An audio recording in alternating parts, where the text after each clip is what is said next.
Hello everyone, देखिए इस video में हम जूल्स लॉ ऑफ हीटिंग करेंगे, ठीक है। और इससे पहले हम एक्सप्रेशन फॉर हीट एनर्जी वाला टॉपिक करते हैं, ठीक है। देखो हीट एनर्जी के लिए देखो सबसे पहले हमें पता होना चाहिए कि पोटेंशियल का फॉर्मूला क्या है। देखो वी नो दैट कि जो पोटेंशियल है वो हमारे पास होता है वर्क अपॉन में चार्ज, ठीक है। ये आपको बताया गया था। पोटेंशियल का फॉर्मूला क्या होता है? वर्क अपॉन में चार्ज। अब यहाँ से अगर हम वर्क की वैल्यू निकाल लें तो वर्क की वैल्यू क्या आ जाएगी? V इंटू में Q। देखो कैसे, देखो V इज इक्वल टू में W/Q है, तो W इधर ही रहने दिया हमने, V इंटू में Q आ गया। इस तरीके से समझ पा रहे हो ये चीज़, ठीक है। तो ये मैंने रफ में आपको बताया। तो वर्क का फॉर्मूला आ गया हमारे पास क्या? पोटेंशियल इंटू में चार्ज। अब हमें यहाँ से एक कहानी और पता है कि जो चार्ज होता है इसका फॉर्मूला क्या होता है। देखो जो करंट होता है इसका फॉर्मूला होता है हमारे पास चार्ज अपॉन में टाइम, और जो चार्ज का फॉर्मूला बनता है यहाँ से वो बनता है I मल्टीप्लाई में T। पता है ना करंट का फॉर्मूला क्या होता है? चार्ज अपॉन में टाइम। और चार्ज का फॉर्मूला क्या आ जाएगा यहाँ से? I मल्टीप्लाई में T। तो मैं यहाँ चार्ज की वैल्यू रखूँगा, देखो V इंटू में चार्ज की वैल्यू I एंड T।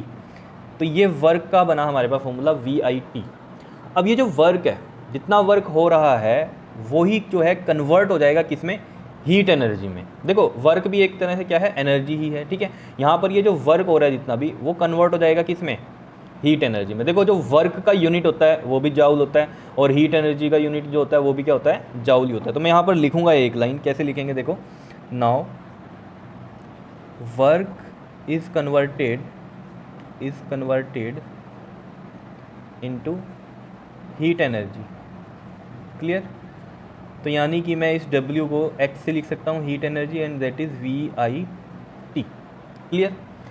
अब देखो जरा, ये जो VIT, एक तो ये बन गया हमारे पास हीट का फॉर्मूला। दो और फॉर्मूले बनेंगे हीट एनर्जी के, वो कैसे? देखो हमें पता है V इज इक्वल टू में क्या होता है? IR होता है, ठीक है। अगर यहाँ पर हम वैल्यू पुट करें V इज इक्वल टू में IR, तो IR यहाँ पुट कर दिया, और I एक ये रहा, और साथ में ये T। तो I इंटू I स्क्वेयर, और ये R, और साथ में ये T। तो एक फार्मूला ये बन गया, ठीक है। देखो एक तो ये वाला बना था पहले वाला, एक ये बन गया I स्क्वेयर RT वाला, ठीक है। एक और बनेगा, देखो यही जो H इज इक्वल टू में VIT थी, पहले हमने इसमें क्या किया? V की वैल्यू रख दी IR। अब I की वैल्यू रखेंगे। देखो I अगर यहाँ से हम निकाल लें तो क्या बनता है हमारे पास? V/R बनता है। ये वैल्यू जो है I की है इसी में ही रखते हैं, जो हमारे पास H इज इक्वल टू में VIT आया था यहीं पर रखते हैं। तो देखो क्या होगा, H इक्वल टू में V as it is, I की वैल्यू रखेंगे हम V/R मल्टीप्लाई में T। तो जो H की वैल्यू आ जाएगी वो कितनी आ जाएगी? V स्क्वेयर R मल्टीप्लाई में T। क्लियर है इतनी बात या नहीं, बताओ। तो ये तीन फॉर्मूले आ गए हमारे पास हीट एनर्जी के, एक ये रहा और एक ये रहा, ठीक है। अब ये यूज़ कैसे होंगे वो हम न्यूमेरिकल्स में देखेंगे किस तरीके से इनका यूज़ होता है, ठीक है। लेकिन ये तीनों फॉर्मूले आपको याद रहने चाहिए। क्लियर? अब देखो जरा, जो मेन टॉपिक पे आते हैं अपने, क्या है? Joule law of heating. तो जूल्स लॉ ऑफ हीटिंग में देखो, according to Joule's law of heating, जो हीट प्रोड्यूस होती है in a conductor is directly proportional.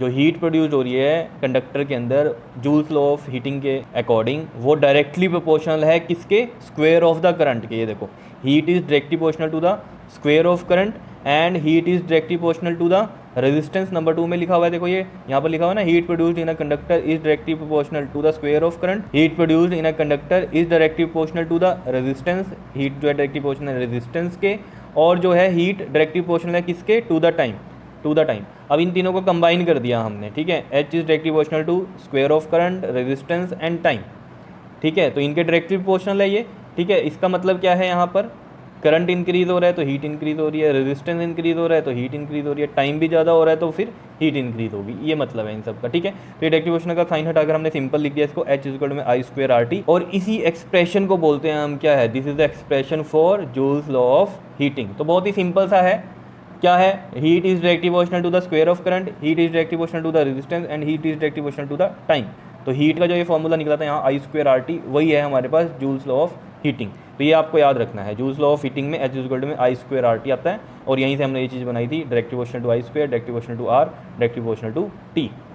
Clear है? कर लोगे ये जूल्स लॉ ऑफ हीटिंग, ठीक है। तो ये था joules law of heat, expression for heat energy, ठीक है। तो ये दोनों टॉपिक आप अच्छे से कर लेना। क्लियर? अब नेक्स्ट वीडियो में हम प्रैक्टिकल एप्लीकेशंस करेंगे heating effect of electric current की। क्लियर? देखेंगे heating effect of electric current कहाँ यूज़ होता है, मतलब जो हीट प्रोड्यूस हो रही है इलेक्ट्रिक करंट की वजह से, जो मैंने आपको पिछली वीडियो में बताया था, ये तो था heating effect of electric current. Electric current की वजह से क्या होता है? हीट प्रोड्यूस हो रही है, लेकिन उसका भी हमने कहीं यूज़ कर लिया, हीट का भी यूज़ कर लिया, वो प्रैक्टिकल एप्लीकेशंस देखेंगे कि क्या है। क्लियर, वो नेक्स्ट वीडियो में करेंगे, तब तक ये आप कर लो। Clear, okay ji, thank you.